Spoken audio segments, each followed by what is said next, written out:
शेतकरी बंधूंनो नमस्कार. मी डॉक्टर दत्तात्रय गावडे, कृषी विज्ञान केंद्र नारायणगाव. शेतकरी बंधूंनो, आपण जी आंबा बाग सल्ला किंवा आंबा बागेविषयी सिरीज जी चालू केलेली आहे, त्याच्यात आपण वेगवेगळ्या भागामध्ये वेगवेगळी आपण माहिती बघितली आहे. वेगवेगळ्या म्हणजे महिन्यातली आपण ॲडवायझरी सुद्धा त्यात दिलेली आहे.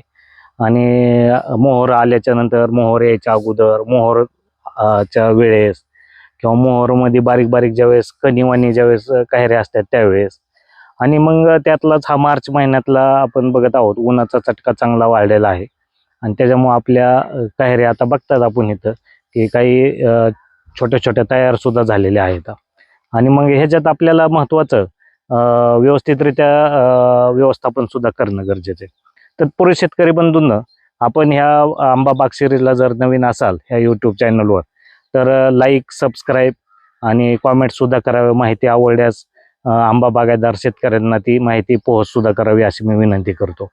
ह्या भागामध्ये आपण आंबा बागा सल्लामध्ये ह्या भागात आपण ह्या वेळेस किंवा ह्या अशा अवस्थेत ज्यावेळेस आपली काहिऱ्या असतात किंवा मार्च महिन्यामध्ये आपल्याला काय उपाययोजना करायच्या ह्याच्यावर आपण ह्यात माहिती बघणार आहोत. तर ह्याच्यामध्ये महत्त्वाचं जर बघितलं तर मागील ह्याच्यात मी तुम्हाला सांगितलं होतं व्यवस्थापन कसं करायचं काय.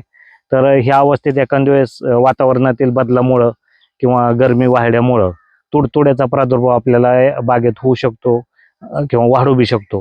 ही आपल्याला ह्याच्यामध्ये काळजी घेणं गरजेचं आहे. आणि मग त्याच्यामुळं आपण ज्या मागच्या बागेमध्ये तुडतुड्याच्या विषयी जे मॅनेजमेंट सांगितलं, हे सुद्धा आपल्याला ह्याच्यामध्ये वापरणं गरजेचं आहे. आणि जसं उन्हाचा चटका वाढन तसं आपल्याला ह्या बागेतल्या काहिऱ्याचं संरक्षण सुद्धा करणं गरजेचं आहे. म्हणजे ह्या अवस्थेत जर आपला बाग असेल तर व्यवस्थित त्याचं व्यवस्थापन करणं गरजेचं आहे. आणि मग त्याचबरोबर उन्हाच्या चटक्यापासून आपल्या काहिऱ्यांचं संरक्षण आणि त्याचबरोबर याला तुडतुडे किंवा करपा रोग ह्याच्यापासून आपल्याला कंट्रोल करणं गरजेचं आहे. कारण ह्या अवस्थेत अँथ्रॅकनोज किंवा ज्या भागामध्ये ढगाळ वातावरण, पावसाळी वातावरण झालं तर त्याच्यामध्ये प्रादुर्भाव होऊ शकतो. तर प्रथमतः आपल्याला आपल्या बागेतला थंडावा राखणं गरजेचं आहे. तर त्यासाठी आपल्याला एक 2-4 दिवसाच्या अंतराने 2-3 हलकेसे पाणी देणं गरजेचं आहे.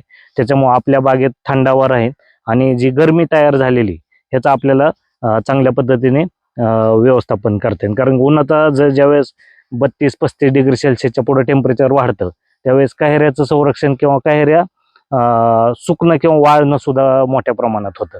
हे आपल्याला तिथं नियंत्रण करणं गरजेचं आहे. पिवळ्या पडणं सुद्धा काहिऱ्या होत्या. मग बागेत जर आपण पाणी दिलं तर ऑटोमॅटिकली आपल्या बागेमध्ये थंडावा राहतो आणि बागेचं व्यवस्थापन चांगल्या पद्धतीने होतं. तर आता इथं काहिऱ्या बघताना आपण की कशा पद्धतीने तयार झालेल्या आहेत आणि पाणी दिल्याच्या नंतर त्याचं व्यवस्थापन सुद्धा कसं करता येतं. तर तुडतुड्यासाठी मी तुम्हाला अगोदर जसं सांगितलं, तर त्या तुडतुड्यासाठी आपल्याला व्यवस्थापन एक व्यवस्थित करणं गरजेचं आहे.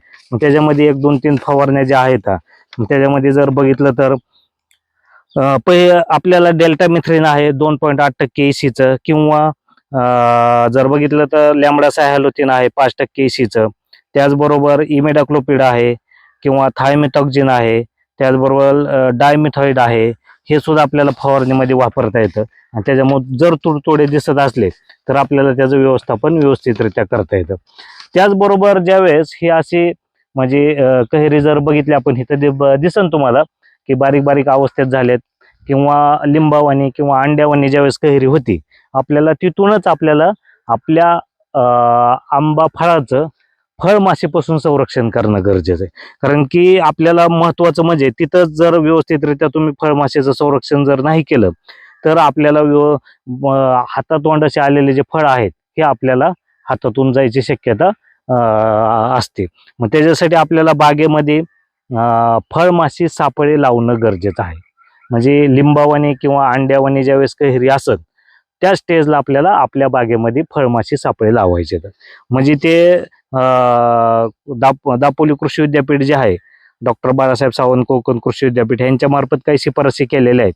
तर ह्या सुद्धा आपल्याला शिफारसीत असलेल्या फळमाशी सापळे लावणं गरजेचं आहे. त्याच्यामध्ये कमीत कमी 2, 5 आणि 15 असे एकरी सापळे तुमच्या शेतामध्ये लागले पाहिजेत.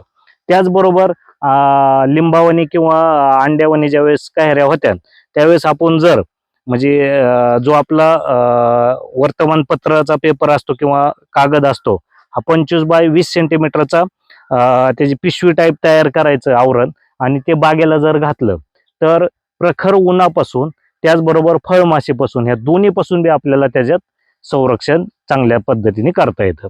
म्हणजे साधा तुम्ही जर वर्तमानपत्राचा पेपर 25 बाय 20 सेंटीमीटरचा जर तयार केला आणि तो त्या फळाला जर घातला तर आपल्याला हे दोन्ही उद्देश त्याच्यामध्ये साधता येतात. म्हणजे एक फळमाशी सापळे आणि त्याचबरोबर ते कागदाचं हे पिशवी टाईप बनवलेलं ते लावणं गरजेचं आहे. हे दोन जर केले तर आपल्याला व्यवस्थितरित्या त्याचं नियंत्रण करता येतं. त्याचबरोबर मी तुम्हाला जसं सांगितलं उन्हाचा चटका जसा वाढलेला आहे त्याचं जर आपल्याला म्हणजे संरक्षण करायचं असलं तर फॉलिक ऍसिड जे आहे 0.2% हे आपल्याला 1.5 मिली आणि 1.5 मिली ज्यावेळेस म्हणजे वाटाण्याच्या आकाराचे असते त्यावेळेस 1.5 मिलीने वापरा आणि फळाचा आकार अंडाकृती झालेला असलं तर 2 मिलीने. ह्याची आपल्याला 1-2 फवारण्या जर केल्या तर आपल्या जे फळ आहेत ह्याचं व्यवस्थापन चांगल्या पद्धतीने करता येतं. त्याचबरोबर जर बघितलं तर वाटाण्याचे गोटी किंवा अंडाकृती अवस्थाचे ज्यावेळेस फळ असते त्यावेळेस पोटॅशियम नायट्रेटच्या 10 ग्रॅम प्रति लिटर पाणी ह्याप्रमाणे आपण जर 3 फवारण्या केल्या त्याचबरोबर पालास अन्नद्रव्यामुळे फळाचे वजन व आकार वाढण्यास आपल्याला चांगल्या पद्धतीने मदत होते किंवा गुणवत्ता सुद्धा वाढते.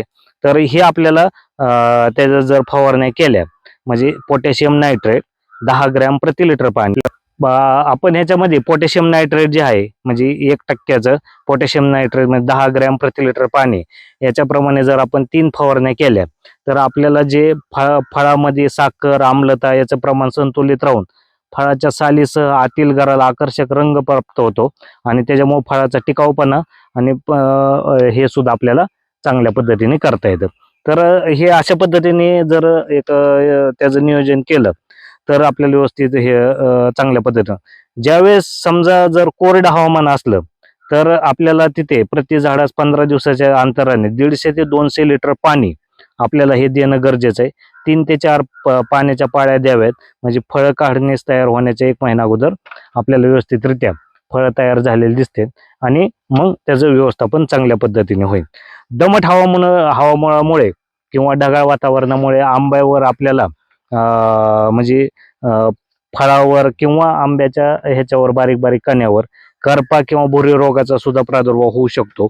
मग त्याच्यासाठी आपण 1% कार्बेंडाझिम जी पावडर आहे 0.1% तर ही आपल्याला वापरणं गरजेचं आहे. त्याच्यामध्ये ॲझोस्ट्रॉबिन आहे 23% SCचं, त्याचबरोबर कॉपर ऑक्सिक्लोराईड आहे किंवा बोर्डो मिश्रण आहे किंवा कार्बेंडाझिम जी तुम्हाला पावडर सांगितली ती.